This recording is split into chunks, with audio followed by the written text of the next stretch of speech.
અંકલેશ્વર તાલુકાના ભડકોદરા ગામની સીમમાં આવેલ ડમ્પિંગ સાઇટમાં ફરી એકવાર રહસ્યમય સંજોગોમાં ભીષણ આગ ફાટી નીકળતા ભય અને અફરાતફરીનો માહોલ સર્જાયો હતો. છેલ્લા 2 મહિનાના ટૂંકા ગાળામાં આગ લાગવાની આ 5મી ઘટના હોવાથી સ્થાનિક રહીશોમાં વહીવટી તંત્રની નિષ્ક્રિયતા સામે ભારે આક્રોશ જોવા મળી રહ્યો છે. ભડકોદરા ગ્રામ પંચાયત હસ્તકની આ સોલિડ વેસ્ટ નિકાલની સાઇટ પર લાગેલી આગ એટલી વિકરાળ હતી કે કાળા અને ઝેરી ધુમાડાના ગોટે ગોટા આકાશમાં લાંબા સમય સુધી છવાયેલા રહ્યા હતા, જેના કારણે આસપાસના રહેણાંક વિસ્તારોમાં વાયુ પ્રદૂષણનું જોખમ વધ્યું હતું અને લોકોને શ્વાસ લેવામાં તકલીફ પડતી હોવાની ફરિયાદો પણ ઉઠી હતી.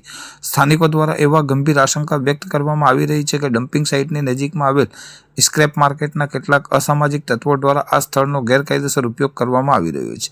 રાત્રિના સમયે અથવા અંધારાનો લાભ લઈને અહીં પ્રતિબંધિત કેમિકલ વેસ્ટ ઠાલવી દેવામાં આવે છે અને ત્યારબાદ તેનો નિકાલ કરવાના આશયથી તેને સળગાવી દેવામાં આવતો હોવાનું ચર્ચાઈ રહ્યું છે. વારંવાર બનતી આવી ઘટનાઓ છતાં તંત્ર દ્વારા હજુ સુધી કોઈ નક્કર તપાસ કે સીસીટીવી દેખરેખ જેવી વ્યવસ્થા કરવામાં ન આવતા કેમિકલ માફિયાઓનું મોકળું મેદાન મળી રહ્યું હોય તેમ લાગી રહ્યું છે. ગ્રામજનોની માંગ છે કે આ ઘટના પાછળ જવાબદાર તત્વો સામે કડક કાનૂની કાર્યવાહી કરવામાં આવે અને પ્રદૂષણ ફેલાવતી આ પ્રવૃત્તિ પર કાયમી રોક લગાવવામાં આવે.